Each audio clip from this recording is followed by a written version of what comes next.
E olha o que é que aconteceu na vida de Davi. Vamos ler agora, a partir do verso 57 de 1 Samuel. 1 Samuel, ainda, a partir do verso 57. Voltando Davi de haver ferido o filisteu, Abner o tomou e o levou à presença de Saul. Abner era o comandante do exército de Saul. Trazendo ele na mão a cabeça do filisteu. Então Saul lhe perguntou: de quem és filho, jovem? Davi era um desconhecido. Respondeu Davi: filho de teu servo Jessé, belemita. Sucedeu que, acabando Davi de falar com Saul, a alma de Jonatas era filho de Saul, era o herdeiro do trono, era o filho mais velho, é o que andava junto sempre com o pai e o queria sucedê-lo. Se ligou com a alma com a de Davi, e Jonatas o amou como a sua própria alma. Saul naquele dia o tomou e não lhe permitiu que tornasse para a casa de seu pai. Jonatas e Davi fizeram aliança, porque Jonatas o amava como a sua própria alma. Despojou-se Jonatas da capa que vestia e a deu a Davi, como também a armadura, inclusive a espada, o arco e o cinto. Saía Davi onde quer que Saul o enviava e se conduzia com prudência, de modo que Saul o pôs sobre tropas do seu exército, e era ele benquisto de todo o povo e até dos próprios servos de Saul. Então aqui fica claro que Davi, a partir daí, não criou o exército das fundas certeiras. Ele fez foi ser incluído no exército de Saul. Ele passou, e aqui agora nós vemos algo que ele tentou antes e não conseguia. Porque ele tentou andar com a armadura de Saul, a manusear a espada de Saul e não conseguiu. Mas agora, depois que ele matou o Golias, ele estava andando com Jonatas. E pegou a armadura de Jonatas, pegou a espada de Jonatas e conseguiu manuseá-la. Aprendeu e foi colocado sobre os exércitos de Saul.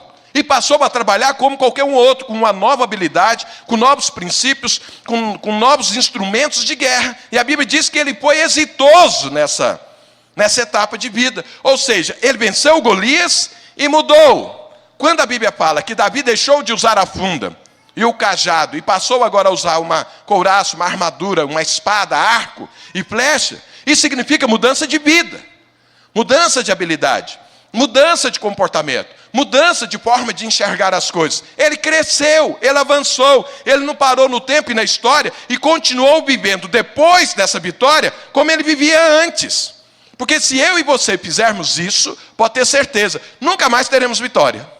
Não é assim que é a vida cristã. A vida cristã é, eu penso e passo por uma nova etapa e vou aprender novas coisas, novas habilidades, novos princípios, para as novas vitórias que eu vou ter. Se eu não fizer isso, eu vou parar no tempo e no espaço. Se não acontecer isso na minha vida, o que vai acontecer é que a minha vida vai ser aquela montanha-russa. Tive uma grande vitória, e agora eu tenho uma grande derrota. Porque eu vou tentar fazer, vou tentar vencer com aquilo que já passou o tempo. Não é mais daquele jeito. Não é mais daquela forma. E aí o que acontece é que virá a derrota. Deixa eu te dar um exemplo e aplicar isso no nosso dia a dia. Então a pessoa, com as suas habilidades, com a sua oração, com o seu jejum, orou, era solteiro, casou. Bom, então encerrou uma etapa. Qual? A de tempo solteiro. Agora, ele precisa viver de uma forma diferente. Senão esse casamento não dá certo. Se ele, como agora um homem casado, quiser viver como solteiro, não tem futuro esse casamento. Porque quando ele decidiu se casar, ele quebrou o princípio mor da vida de solteiro, independência. Viver sozinho, tomando as suas próprias decisões, escolhendo, fazendo as suas próprias escolhas, sem às vezes consultar quase que ninguém. Mas como casado não é possível viver assim. Como casado, agora eu tenho que compartilhar. Eu tenho aliança com alguém, agora a minha vida não é mais uma vida independente, eu não posso tomar qualquer decisão. Eu preciso compartilhar antes de chegarmos num acordo, numa harmonia. Então veja, foi uma vitória o casamento? Foi, amém? Mas depois tem que haver mudanças. Senão, perde-se o casamento. Então vamos dar um outro exemplo. Você é um funcionário. Faz uma reserva, faz uma poupança, porque você quer ser um empresário. Medita, pensa, ora, busca de Deus, se qualifica e abre uma empresa. Bom, Foi uma vitória. Mas se você, como empresário, quiser viver como funcionário, a sua empresa não vai para frente. Agora, como empresário, você tem outras atribuições, outras responsabilidades. Se você, como empresário, achar que agora você tem horário para entrar e horário para sair, e não tem muita responsabilidade com o resultado global, quebrou a empresa. Então agora, você como empresário, tem que ser transformado. A sua visão tem que ser mais ampliada. As suas responsabilidades aumentam. E você não pode mais viver como funcionário. Você agora é um empresário. Se você não assumir essa nova identidade, para esse novo tempo, acabou a empresa. Então imagina, te dou outro exemplo. Você está numa função.